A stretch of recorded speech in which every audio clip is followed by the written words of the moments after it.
Bonjour à tous, aujourd'hui on se retrouve pour la partie 2 du bassin.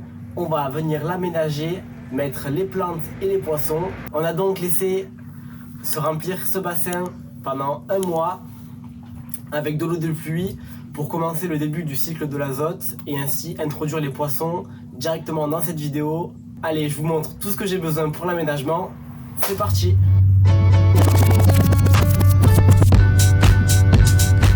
Allez, on commence du coup par une pompe solaire, juste ici, achetée sur Amazon pour à peu près 35 €. Elle fait à peu près 350 litres/heure, donc ça suffira largement pour faire un petit mouvement d'eau dans le bassin. À côté, j'ai récupéré de la Ceratophyllum et des moules d'eau douce dans un bassin d'un ami qui m'a donné, donc ça c'est entièrement gratuit. Et j'ai récupéré des paniers ronds et carrés sur Amazon, pareil, ça coûtait dans les 1 € pièce, donc là j'en ai 4 en tout parce que j'en ai un qui est ici avec les plantes. Les plantes, comme je vous disais, donc j'ai récupéré des nénuphars pareil chez un ami. Donc il a bouturé son nénuphar, donc il m'a donné plein de boutures. Et j'ai récupéré aussi du jonc juste ici de chez lui. Quelques décors pour mettre au fond. Ici on a les poissons, mais je vous garde la surprise de ce que je vais mettre dans ce bassin. Donc là j'ai l'ancien poubellarium que j'avais. Donc c'était une poubelle de 60 litres. Que vous voyez juste ici, donc j'ai des lentilles d'eau et de la Ceratophyllum d'aquarium ici.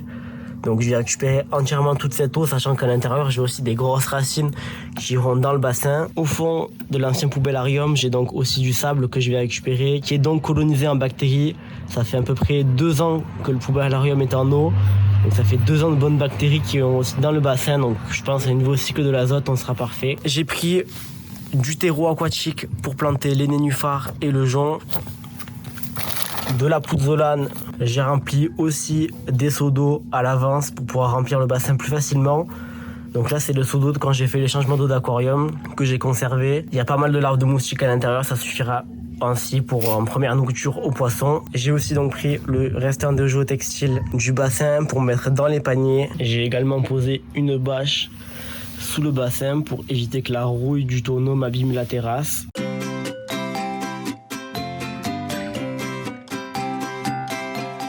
Allez, du coup, première étape, on va vider l'ancien poubellarium de tout son contenu.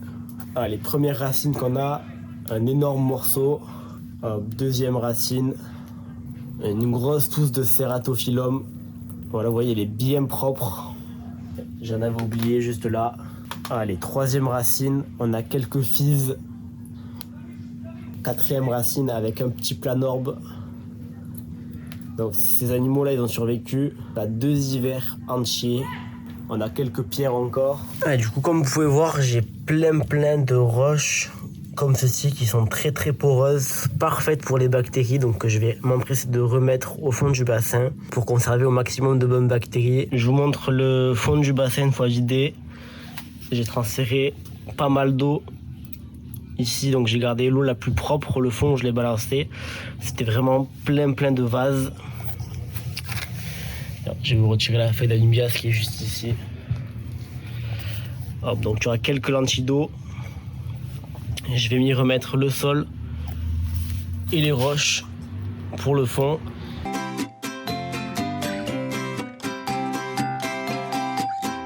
On va passer donc maintenant au rempotage des plantes. Donc je prends mon petit panier, du géotextile. Je vais venir donc découper une bande tout le long. Donc là je calcule la longueur qu'il me faut à peu près. Voilà, ça c'est juste uniquement pour éviter que la terre parte. Voilà, donc ça vous donne ça. Vous avez le géotextile tout autour du pot. Maintenant vous rajoutez de la pouzzolane. Donc je mets de la pouzzolane au fond. Ça va me permettre aussi que les racines puissent bien s'accrocher au fond. Donc là je vais prendre du jonc que j'ai déjà fait bouturer au préalable. Hop, je le place dans mon panier. Vous voyez, ça tient quasiment tout seul déjà. Donc là je vais mettre du terreau spécial aquatique. Vous pouvez voir juste là. Donc là sur le terreau, on a des petits morceaux de pouzzolane avec qui vont aider à la colonisation bactérienne et en sorte que le terreau tienne bien. Donc là je vais venir On va mettre.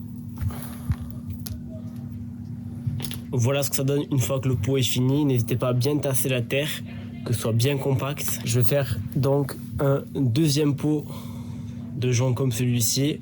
Et on se retrouve pour les nénuphars que je vais bouturer dans celui-ci. Allez, du coup, le nénuphar il vient d'être empoté.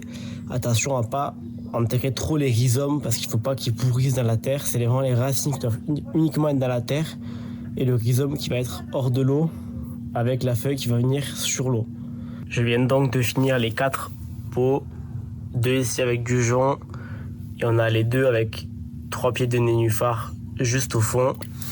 Il me manque juste à introduire les plantes, finir de remplir le bassin et de vous introduire les poissons. Déjà, si vous avez une petite idée des poissons que je vais mettre à l'intérieur, mettez en commentaire ce que je peux mettre dans le bassin. Ouais, donc les Ceratophyllum, je les pose juste comme ça dans l'eau. Hop. Ouais, donc c'est de la Ceratophyllum sauvage. On a juste ici. Je vais essayer de les caler entre les racines pour pas trop que ça bouge. J'ai aussi récupéré donc des palourdes d'eau douce juste ici.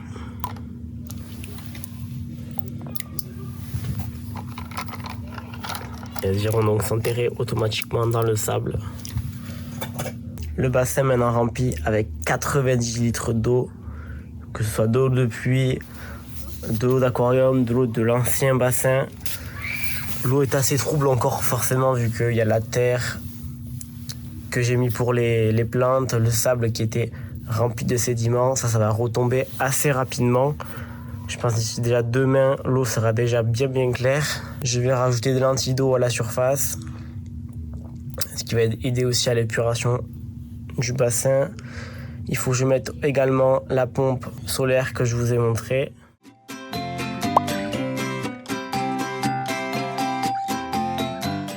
Je vais vous parler maintenant du kit solaire que j'ai acheté sur Amazon pour 35 €. Donc je vous mettrai le lien en description si vous voulez acheter le même que moi et que vous trouvez qu'il est bien.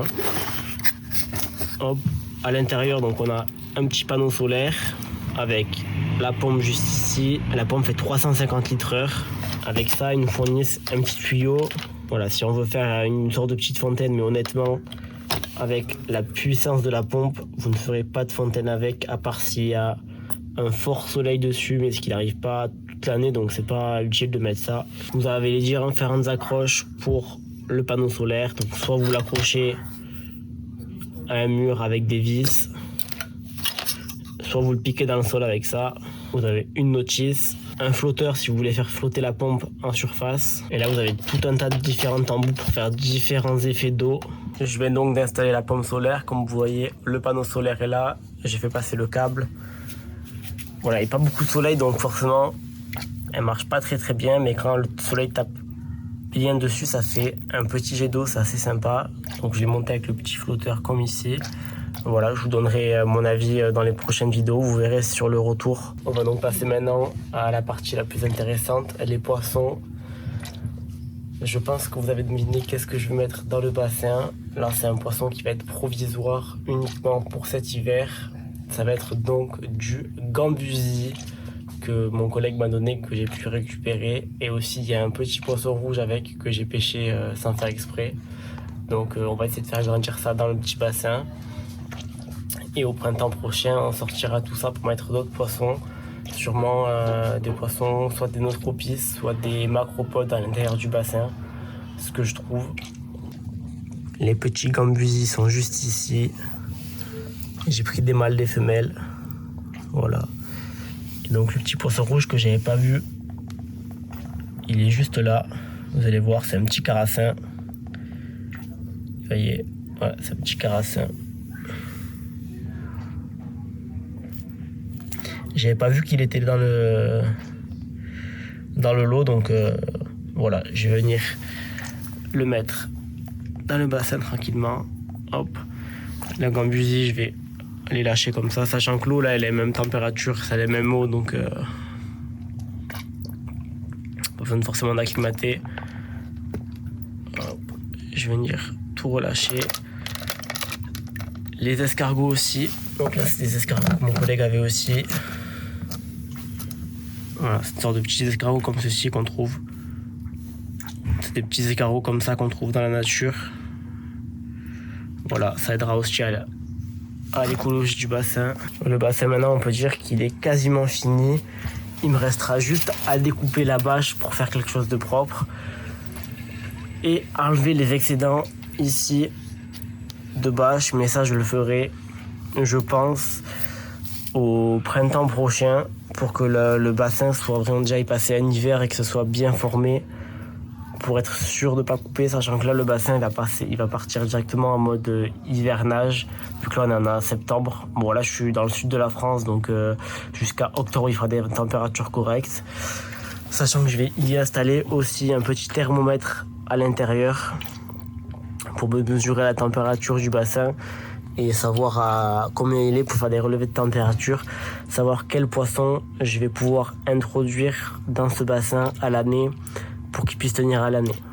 J'espère que ce projet bassin, ça vous a plu. En tout cas, moi, ça m'a coûté vraiment pas cher. En tout, ça m'a coûté moins de 200 €. Donc, si vous voulez aussi faire un projet comme ça, vous voyez que c'est tout à fait possible avec des choses de récupération et qu'on peut trouver à des prix très peu chers sur le Bon Coin, par exemple.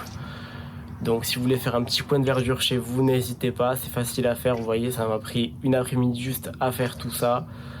C'est assez rapide, assez simple, sans trop de compétences, sachant qu'il n'y aura pas d'entretien à faire dedans, à part 2 fois par an, au printemps et à l'automne, faire l'entretien classique d'un bassin, mais c'est très facile à faire. En tout cas, j'espère que cette vidéo vous aura plu. N'hésitez pas au maximum à commenter et à dire ce que vous pensez du projet bassin. Si ça vous a plu, mettez un maximum de j'aime. N'oubliez pas l'abonnement, ça permet de me soutenir sur ma chaîne YouTube. Moi je vous dis à la prochaine, ciao.